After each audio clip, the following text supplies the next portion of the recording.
Ladies and gentlemen, this is Jahidul Islam welcoming everyone to Cricline. Today we're going to talk about, discuss New Zealand versus Sri Lanka. So it's Sri Lanka's home series, and it's a second ODI, first ODI. Sri Lanka posted 324, and it was a comprehensive win for Sri Lanka, and it's a second ODI. It's a do-or-die game. Mikdat, what is on your mind and what you are thinking about this game, and will New Zealand be able to level the series, or is a easy win for Sri Lanka?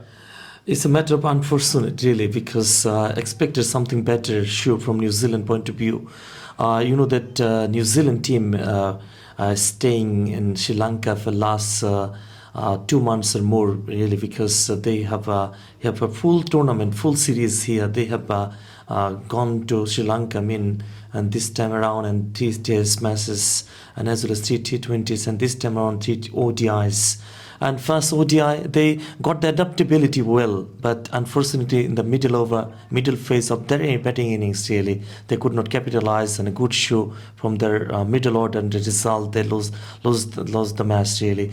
And today I expected something better, because rain curtailed match and 3 overs cut down and minimized from either side, and where 47 overs, and Sri Lanka winning the toss and opted to field first, in fact, and New Zealand getting the batting first opportunity, and it scored just less than par, as well below par, 209, and Pallekele International Cricket Stadium. Pallekele is a run feasting.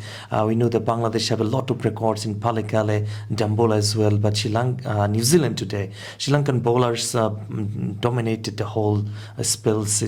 Particularly, we can say that Thiksana bowled brilliantly, got 3 wickets, conceding just 31 runs in stipulated 10 overs.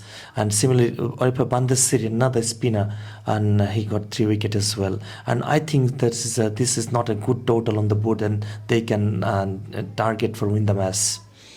Excellent. And Mikdat, I just want to go back to the past. One that stage, 4 or 5 years ago, Zimbabwe beat Sri Lanka at their home soil, and then dramatically after 4 or 5 years later, Sri Lanka is doing absolutely wonderful job, and you have to give credit to Sanath Jayasuriya after taking the charge of Sri Lankan cricket, and what a fantastic way to move on.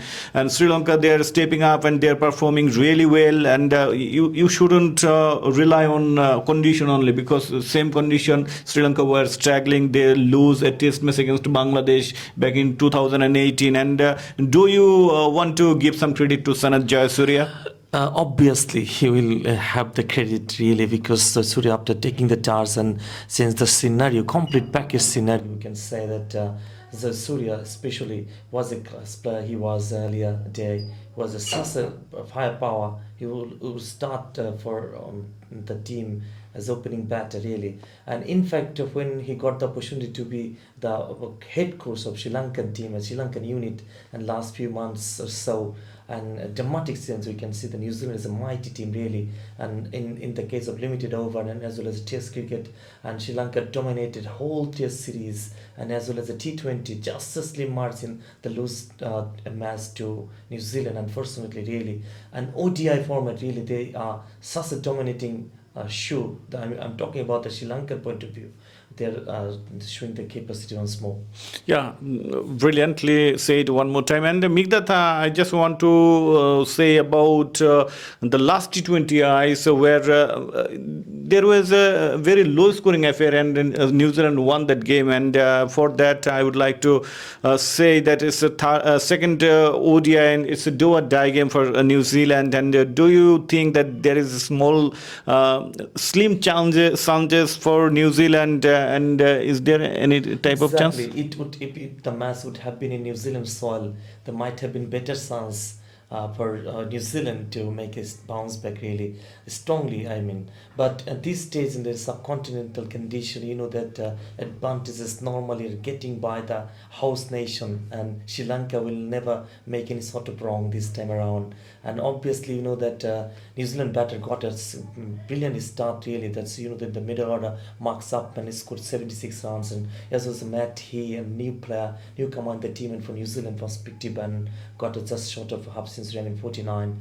And in that means it's a failure for New Zealand batting really. They have a long batting lineup really, but unfortunately could not capitalize a brilliant show in the middle. And so one stage we knew that normally in ODI side, and how they stuck the Indian T20 format, and in T20 side and newcomer side really is good 270, 80. They are making it habituated really in fact.